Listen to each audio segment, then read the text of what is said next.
Selamat datang kembali di channel Otak Cerdas ya adik-adik. Pada video kali ini kita akan membahas tentang fungsi kuadrat.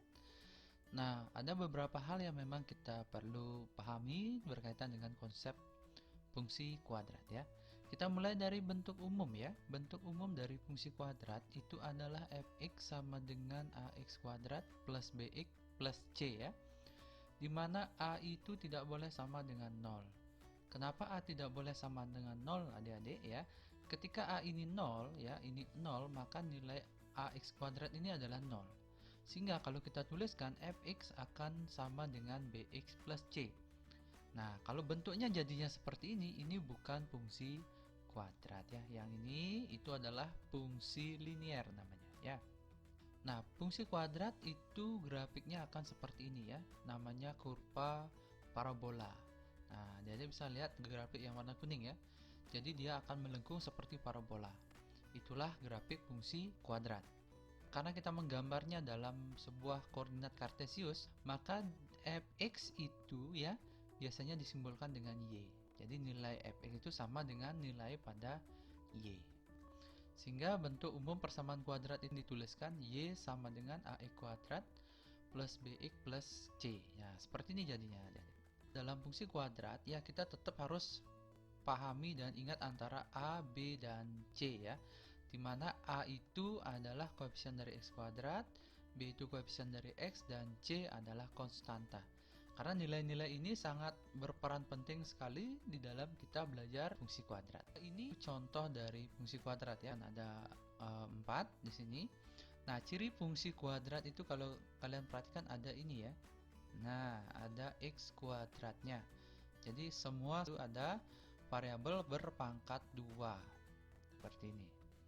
Nah, seperti tadi kalau misalnya variabel pangkat 2 tidak ada, berarti dia bukan fungsi kuadrat. Kemudian kita lanjut. Di fungsi kuadrat ada beberapa nilai yang sangat berpengaruh, yaitu salah satunya adalah nilai A. Ketika A-nya sama dengan 0, maka fungsi ini menjadi bukan fungsi kuadrat. Nah, sekarang kita cek. Ketika A-nya lebih besar dari 0, maka kurva terbuka ke atas. Jadi kalau kalian perhatikan kurva parabolanya ya, dia akan seperti ini adik. Nah, jadi bisa dilihat yang warna biru ini. Nah, ini adalah bentuk kurva dari fungsi kuadrat apabila nilai A-nya itu lebih besar dari 0. Ya, jadi kalau A lebih besar dari 0, maka berdampak pada kurvanya yang seperti ini ya, terbuka ke atas. Kemudian bagaimana dengan A kurang dari 0? Nah, kebalikannya berarti, yaitu kurva terbuka ke bawah. Jadi kalau kita lihat contohnya ya seperti ini. Nah, jadi lengkungannya seperti ini. Jadi seperti gunung ya. Nanti lengkungan ini terbukanya ke bawah ya. Seperti itu. Nah, kemudian adik-adik, fungsi kuadrat juga dipengaruhi oleh nilai diskriminan. Kalau adik-adik perhatikan, masih ingat diskriminan ya? Yaitu nilai dari B kuadrat dikurangi 4AC. Nilai D ini ternyata sangat berpengaruh juga terhadap fungsi kuadrat ya. Misalkan yang pertama D lebih besar dari 0, maka kurva atau grafik fungsi kuadrat itu akan memotong sumbu X-nya ini di 2 titik. Jadi kalau kita ilustrasikan seperti ini. Jadi ada 2 titik ya, di sini dan di sini kurva memotong sumbu X. Nah, contoh yang lain seperti ini lagi. Nah, sama dia juga memotong di 2 titik. Jadi dia akan memotong di 2 titik bila diskriminannya atau D ini lebih besar dari 0. Nah, selanjutnya ketika D sama dengan 0, maka yang terjadi adalah kurva itu akan memotong sumbu X di 1 titik. Ini. Jadi, grafiknya akan seperti ini ketika kalian menemukan fungsi kuadrat yang diskriminannya sama dengan 0. Jadi, dia hanya menyentuh sumbu X di 1 titik. Nah, contoh yang lain bisa seperti ini ya. Yang penting dia kurvanya atau grafiknya itu memotong di 1 titik. Jadi ujungnya ini ada di X ya, tanpa ada 2 titik yang dipotong. Kemudian yang ketiga itu adalah D-nya kurang dari 0. Jika ini terjadi, maka kurva tidak akan memotong sumbu X. Nah, jadi kalau kita ilustrasikan seperti ini. Nah, misalnya yang merah juga sama, dia juga tidak memotong sumbu X. Apa akibatnya ketika D kurang dari 0? Yang biru, kalau kalian perhatikan, tuh nilai fungsinya selalu positif. Karena nilai Y-nya tidak ada yang negatif ya, semua positif, khusus yang biru. Sehingga kalau ini terjadi, ini disebut dengan definite positif. Sedangkan jika kalian menemukan seperti ini kasusnya, jadi kalau yang warna merah ini semua nilai fungsinya itu adalah negatif. Karena kalau kalian perhatikan nilai y-nya di bawah sumbu x. Berarti ini adalah daerah nilai y yang negatif. Ini disebut dengan definite negatif. Nah, kalau kalian perhatikan di sini ya, ketika definite positif dari pengaruh nilai A dan D bisa kita tuliskan seperti ini. A-nya lebih besar dari 0, D-nya kurang dari 0. Kenapa? Karena pada saat ini kurva itu terbuka ke atas. Kemudian diskriminannya juga kurang dari 0. Berarti kalau definite negatif, kurva terbuka ke bawah. Jadi A-nya kurang dari 0, D-nya kurang dari 0. Jadi itu syarat kapan dikatakan definite positif dan kapan dikatakan definite negatif.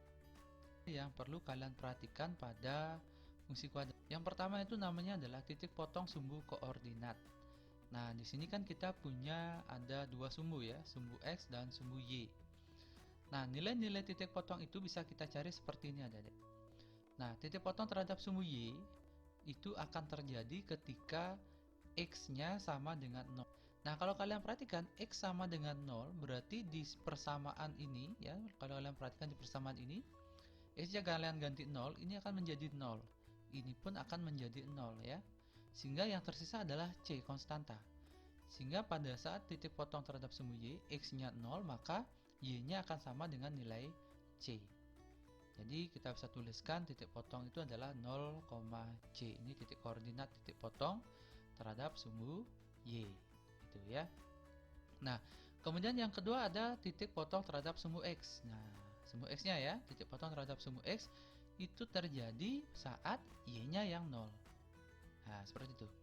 Nah, kalau y-nya yang 0, berarti kalau ini yang 0, maka fungsi kuadrat itu akan berbentuk seperti ini. Nah, kalau kita tuliskan bisa seperti ini juga. Nah, tukar posisi nggak apa-apa ya. Nah, sehingga seperti ini. Kalau kalian perhatikan, ini adalah berbentuk persamaan kuadrat ya. Di sini juga kita akan memanfaatkan nilai diskrimin. Artinya apa?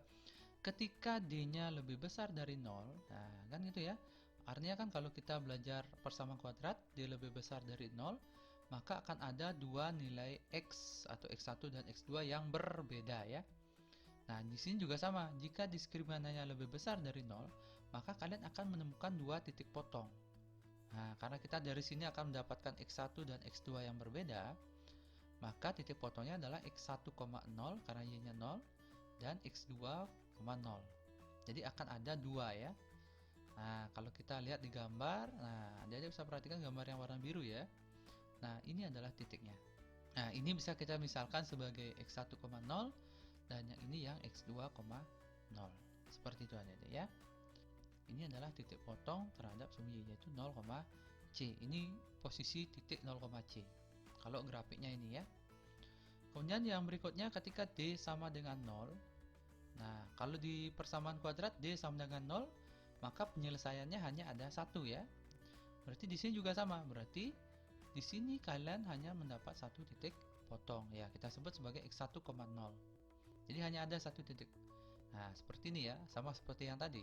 Jadi D-nya sama dengan 0, berarti kita hanya akan dapat satu titik di sini. Kemudian titik potong sumbu Y ya bisa di sini ya. Kemudian D kurang dari 0. Nah, berarti dia tidak memiliki titik terhadap sumbu X. Kenapa? Tidak ada nilai X yang menyebabkan nilai dari persamaan ini sama dengan 0. Seperti itu ya. Jadi kalau kita gambarkan ya gambar seperti ini. Ya, yang ini yang tadi ya, yang definite positif. Nah, seperti itu. Jadi dia tidak menyentuh sumbu X gitu ya. Oke, kita lanjut sekarang ke berikutnya. Kita akan mengenal tentang titik puncak atau titik ekstrim. Ada namanya maksimum ataupun minimum ya. Nah, kalau kita ilustrasikan seperti ini ya, Dek. Yang dimaksud dengan titik puncak yang ini. Nah, titik yang ada di sini ya, ini adalah titik puncak. Maka anggaplah gunung ya, ini titik puncaknya. Nah, ini titik. Nah, titik puncak ini kalau kalian perhatikan ini disebut dengan titik maksimum. Kenapa titik maksimum? Karena nilai ini paling besar dari nilai-nilai Y pada kurva. Jadi kalau kalian ambil titik ini berarti nilai Y-nya lebih kecil dari ini. Nah, makanya ini sebagai titik maksimum, jadi titik terbesar. Kalau titik minimum, nah di persamaan ini tidak bisa. Makanya titik maksimum itu ya ada ketika A kurang dari 0. Jadi atau kurva terbuka ke bawah.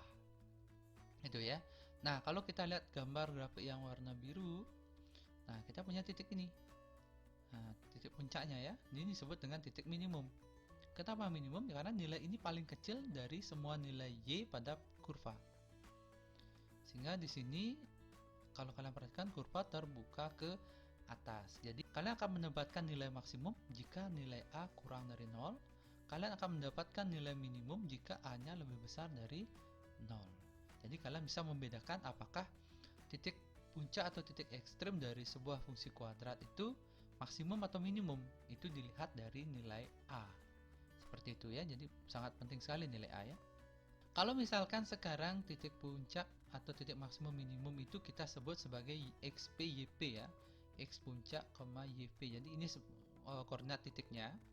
Maka kalian bisa menentukan bahwa nilai dari XP atau nilai X puncak itu nilainya sama dengan negatif B per 2A. Kemudian nilai Y-nya, Y puncak itu sama dengan negatif D per 4A. Nah, D ini masih ingat ya, ini adalah diskriminan yang ini. Jadi sama dengan B kuadrat kurang 4AC. Nah, tambahan untuk kalian juga bahwa nilai XP itu bisa menjadi nilai dari sumbu simetri. Ya, nanti sebentar saya tunjukkan gambar sumbu simetri ya. Kemudian nilai YP itu adalah nilai maksimum atau minimum. Jadi nilai terbesar ataupun nilai terkecil dari fungsinya. Itu ya. Nah, ini yang disebut dengan sumbu simetri ya. Garis yang warna hijau putus-putus. Ini sumbu simetri. Nah, diambil dari titik ini. Kenapa ini disebut sumbu simetri? Karena dengan membuat garis seperti ini, maka kurva seolah-olah akan terbagi menjadi dua bagian yang sama ya. Kemudian dia juga istilahnya tercermin ya, sebelah kiri dengan sebelah kanan tercermin ya.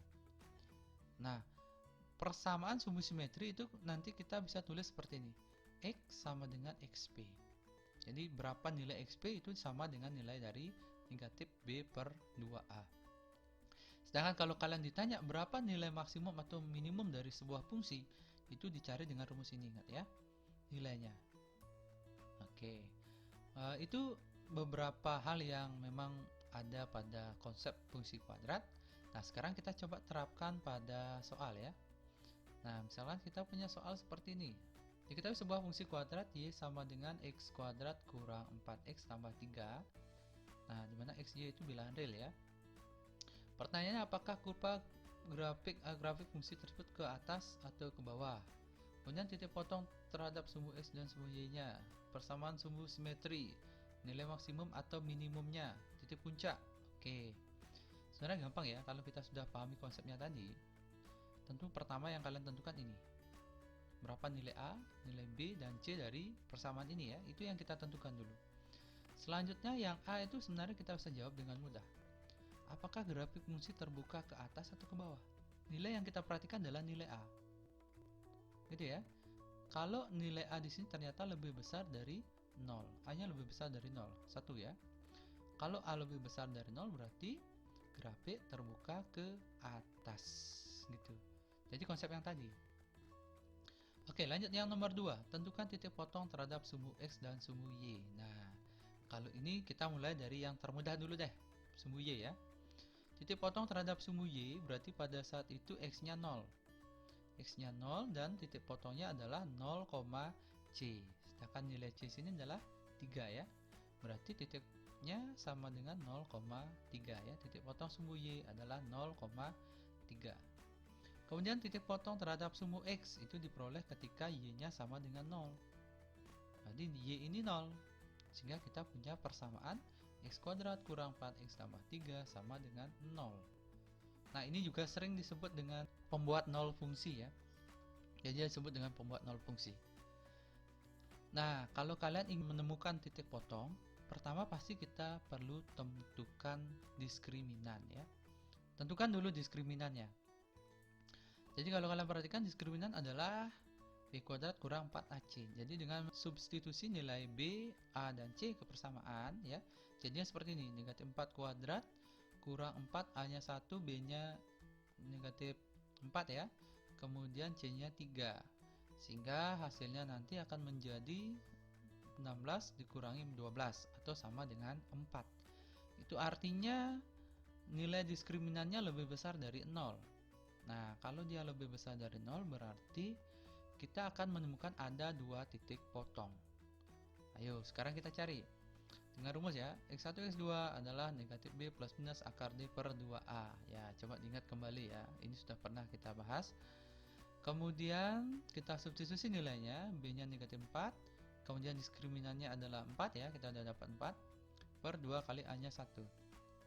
Sehingga di sini kita akan dapat min dengan min jadi plus ya, 4 plus minus akar 4 itu 2 per 2 kali 1 2. Sehingga X1 itu 4 tambah 2 per 2 sama dengan 6 per 2 atau sama dengan 3. Kemudian X2 itu berarti 4 dikurangi 2 per 2. Kita ambil minnya ya. Berarti ini sama dengan 2 per 2 atau sama dengan 1. Jadi kita punya 2 titik potong yaitu 3,0 dan 1,0. Nah, seperti tadi ya, yang sudah kita bahas tadi ya, karena D-nya lebih besar dari 0, kita dapat 2 titik potong. Jadi ini titik potong terhadap sumbu X maupun sumbu Y.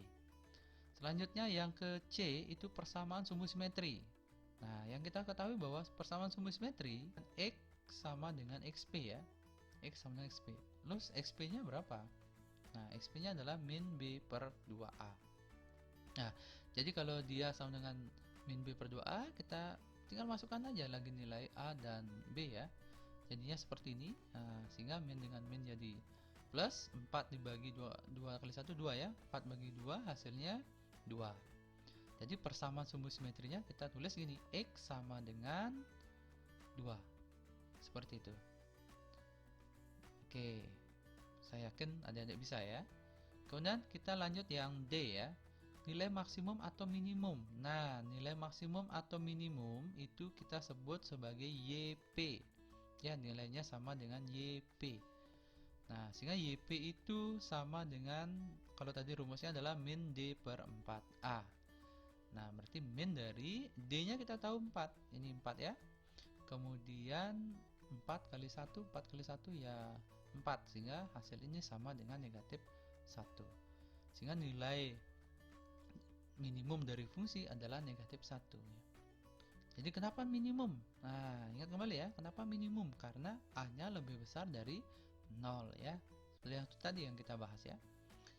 Jadi nilai minimumnya adalah ini. Terus bagaimana dengan yang E? Yang E udah terjawab sebenarnya ya. Karena apa? Karena titik puncak itu sama dengan XP, YP. Nah, XP-nya sama dengan 2 ya. Ini 2 ya. Kemudian YP-nya sama dengan negatif 1. Sehingga titik puncaknya adalah 2, negatif 1. Nah, itu salah satu contoh bagaimana kita menerapkan konsep fungsi kuadrat gitu ya. Nah, sekian video kali ini ya. Untuk berikutnya nanti kita akan coba membahas tentang grafik fungsi kuadrat ya. Bagaimana cara kita menemukan fungsi dan grafik yang mudah. Oke, terima kasih.